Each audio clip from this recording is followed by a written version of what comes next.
Now let us see what is nozzle. It is a passage of varying cross section. As you can see here in this figure, at the enter of the nozzle, the cross section is different from at the exit of the nozzle. So it is a varying cross section. The function of nozzle is it will convert the pressure energy into kinetic energy. But when fluid flowing inside the nozzle, mass flow rate of fluid is constant. The other point is high velocity jet emerging from the nozzle, which means as we know that it converts the pressure energy into kinetic energy, so that at the exit of the nozzle the velocity of the steam will be higher. Okay, that steam will hit the turbine blades, causes turbine rotation, which means here we can see there is a boiler. The function of the boiler is it converts the water into steam. That steam will enter into the turbine. Okay, but actually between the boiler and turbine there will be nozzle. Okay, after converting water into steam in the boiler, that will enter into the nozzle. Inside the nozzle, the pressure energy will be converted into kinetic energy. Okay, that high velocity of the fluid will enter into the turbine and it will hit the turbine blades. Turbine has number of blades, it will hit the blades so that the turbine will rotate. Okay, that is what actually happening in the cycle. Here the nozzle, it may be a converging and diverging, and also it is a combination of converging and diverging. Okay, now let us see applications of nozzle. Nozzles are used in steam turbine, water turbine, and also in gas turbine, and also used in jet engine, rockets, fountains. Generally we see in parks they have fountains. Fountains, there will be nozzles. The other thing is flow measurement, water injection in the boiler, and ejector in the condenser. These are the common applications of the nozzle. Classification of nozzle. The first one is convergent nozzle. Cross section area of the nozzle decreases. As you can see in this figure here, the cross section area keep on decreasing in the convergent nozzle, and this is the flow of the fluid inside the nozzle. The second type is divergent nozzle. In divergent nozzle, cross section area of the nozzle increases. As you can see here, the cross section area increasing, and this is the flow of the fluid. Here in divergent nozzle, the velocity of the fluid also increases by decreasing the pressure of the fluid. The third type is convergent and divergent nozzle. Okay, it is both combination of convergent and divergent nozzle. As you can see here in this figure, here the first part is convergent, the second part is divergent. Both are connected, so it is a convergent and divergent nozzle. Okay, and these two nozzles are connected with the throttle. Okay, this is the throttle. Okay, throttle area is constant. Here there is no change in the cross section in the throttle, so it is a constant. Okay, so in convergent divergent nozzle it will have a convergent part, divergent part, and also throat between the nozzles. Okay, these are the three types of the nozzles. The other one is diffuser. It is just reverse of the nozzle.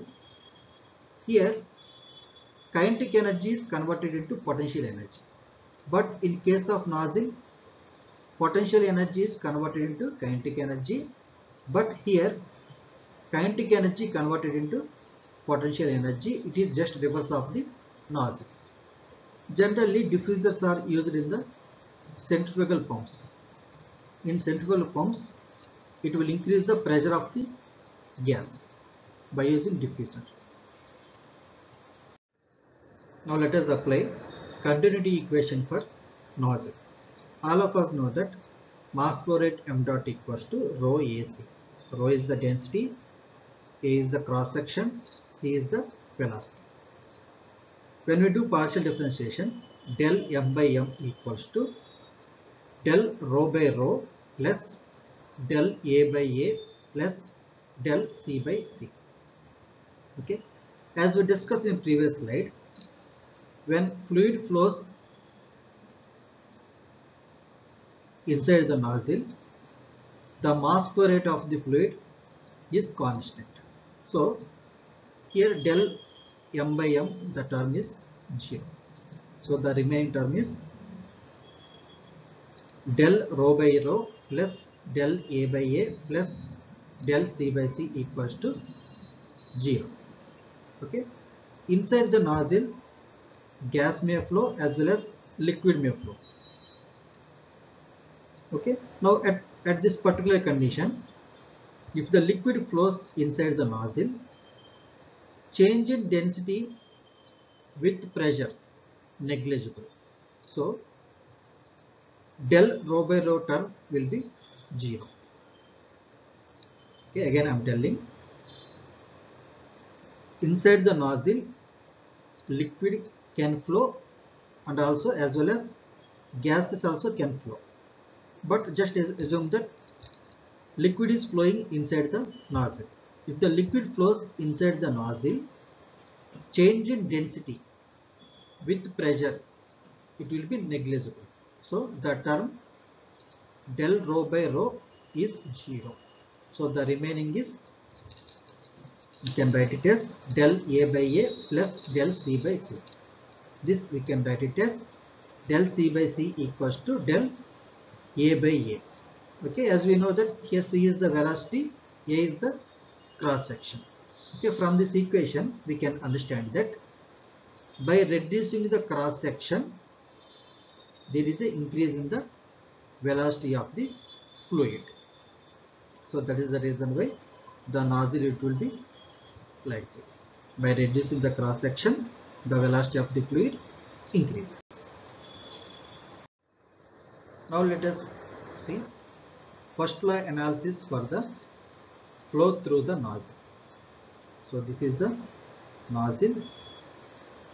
So this is the cross section at inlet of the nozzle. This one is the cross section at the outlet of the nozzle. And this arrow shows the flow of the fluid inside the nozzle. As we know that the first law is Q minus W equals to delta E. This energy, it may be a kinetic energy plus potential energy plus enthalpy. Okay, but here in the nozzle, here the flow is adiabatic, so that term Q is 0, and also there is no work, so the term W also 0. The remaining is delta is equals to 0. So this I have written as dH is the change in enthalpy plus CdC change in kinetic energy plus G dZ change in potential energy equals to 0. So the same thing I have written here, H1 minus H2 plus change in enthalpy plus C1 square minus C2 square by 2, change in kinetic energy. Here at the nozzle, at the inlet I have taken as a 1, at the exit I have taken as a 2. So that's why I have written C1 square minus C2 square divided by 2. And coming to potential energy, as you can see here, the flow of the fluid is horizontal. So the potential energy is 0. So the term is 0 equals to 0. This we can write it as C2 square minus C1 square divided by 2 equals to H1 minus H2, which means change in kinetic energy equals to change in enthalpy. Okay. Now, as we know that the function of the nozzle is it converts the potential energy into kinetic energy. So, at the outlet, the velocity of the fluid is very high when compared to the velocity of the fluid at inlet. Again, I am repeating, velocity of the fluid at outlet, it is very high when compared to the velocity of the fluid at inlet. So generally velocity of the fluid at inlet negligible. So here in this equation the term C1 square is negligible. So this we can write it as C2 square equals to 2 into H1 minus H2. Now C2 equals to square root of H1 minus H2. Here enthalpy is in kilojoules. So we have to convert into joules. So that is why 2 into 1000. Okay, square root of 2000 is 44.7. So the final equation is C2 equals to 44.72 square root of H1 minus H2. Here C2 is the velocity of the fluid. Last slide, we have seen equation for when working fluid is liquid inside the nozzle. Now let us see if the working fluid is gas or air inside the nozzle, then what will be the velocity at the exit of the nozzle. That is C2 equals to, we can write it as square root of 2 Cp into T1 minus T2. Again this equation we can write it as 2 Cp, if you take T1 common, 1 minus T2 by T1. As we know that ideal gas relation, T2 by T1 equals to P2 by P1 gamma minus 1 by gamma. Okay. When you substitute this P2 by P1 gamma minus gamma in this equation, the final equation is C2 equals to square root of 2 Cp T1 1 minus P2 by P1 gamma minus 1 by gamma. Here T1 is the temperature at the inlet of the nozzle, T2 temperature at the exit of the nozzle.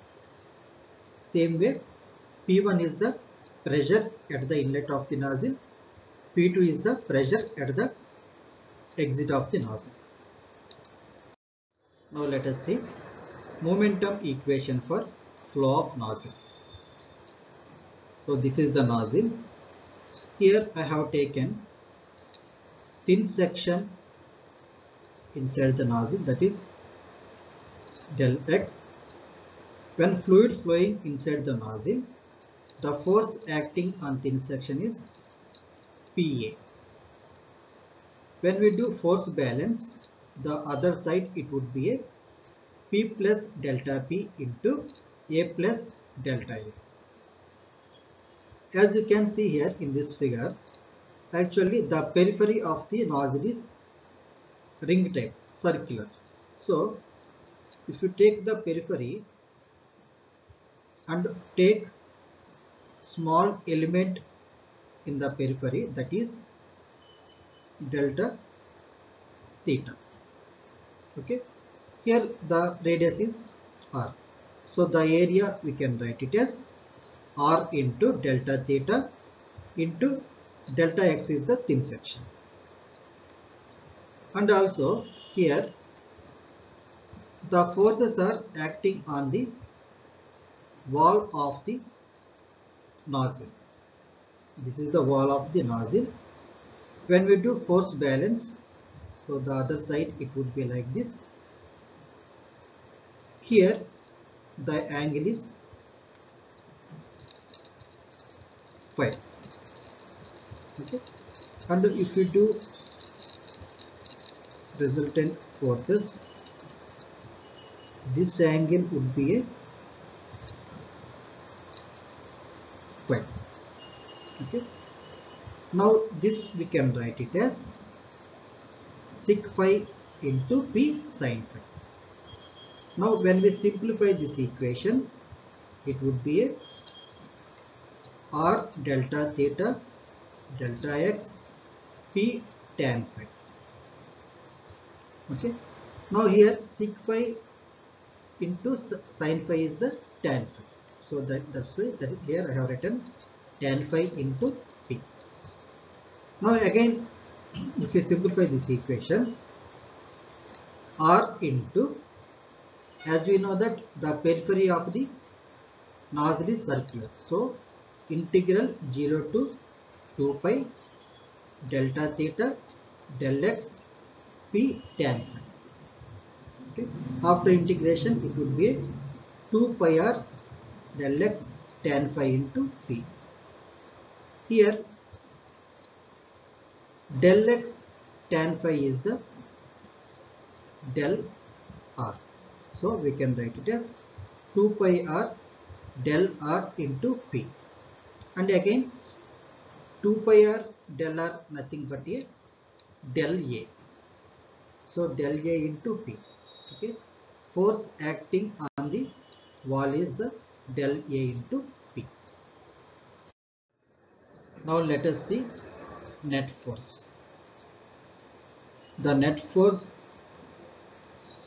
on thin section here is force PA, I have written here, minus, because this force is in opposite side, that is P plus delta P, A plus delta A, and also we know that forces are acting on the wall of the nozzle.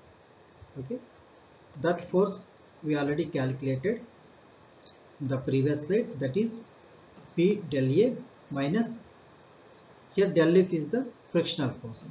If we consider the friction in the nozzle, that is del F. Now if you simplify this equation, PA minus P into A minus PA, again P into del A minus P del A, del P into A del P, again del P into del A, del P delta A plus P delta A minus delta F.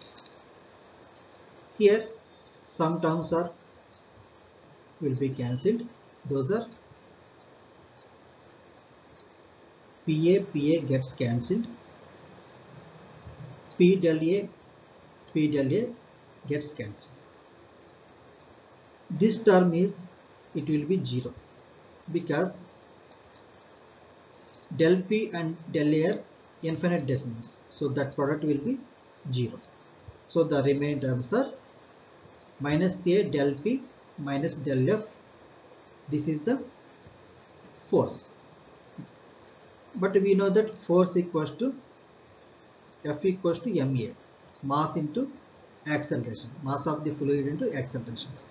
Mass we can write it as A into del x divided by specific volume of this thin section, into acceleration. Acceleration is the change in velocity by time. Change in c is the velocity, so del c divided by del t.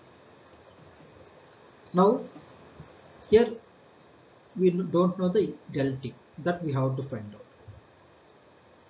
Here velocity equals to del x into delta t, because velocity is mass per second, meter per second. Velocity is meter per second. So del x divided by, the length is del x divided by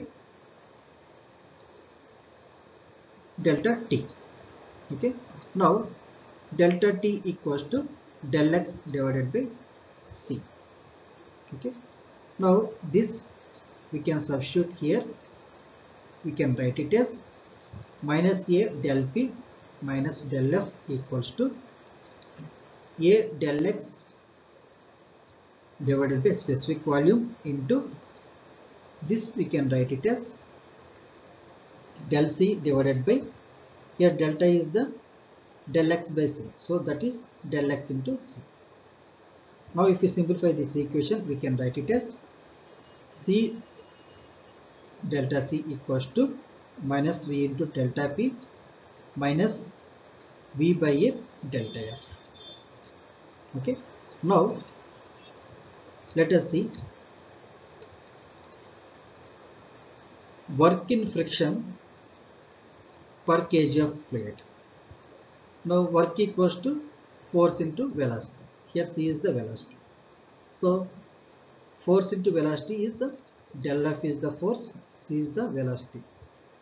Per kg of the fluid is, we can write it as area into velocity divided by specific volume. That is the per kg of fluid.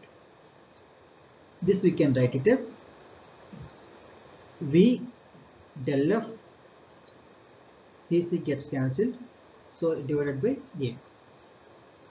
So this is the W force, frictional force. Okay, frictional work. This we have to substitute here. Okay, now you can write it as C del C equals to minus V del P into, here observe carefully, V by A del F is the frictional work. We just calculated here, that I am substituting with the del WF. Now if we simplify this we can write it as C dC equals to minus specific volume dP minus dWF. Okay, but as we know that this we already derived one of the previous slide, that is change in kinetic energy equals to change in enthalpy. This we already derived. So if you use this one, this we can write it as CDC is DH. So if we remove the sign convention, VDP plus dWF. Okay, and also we can write it as this one, CDC means change in kinetic energy. So CQ square minus C1 square divided by 2 equals to integral P2 P1. P2 is the pressure at the exit, P1 is the pressure at the inlet of the nozzle. Here C2 is the velocity at the exit of the nozzle, C1 is the velocity at the inlet of the nozzle, into VDP minus dWF. So this is the momentum equation for flow of the fluid inside the nozzle. Okay, with this I am stopping here. Next class we will discuss efficiency of the nozzle and coefficient of discharge of the nozzle.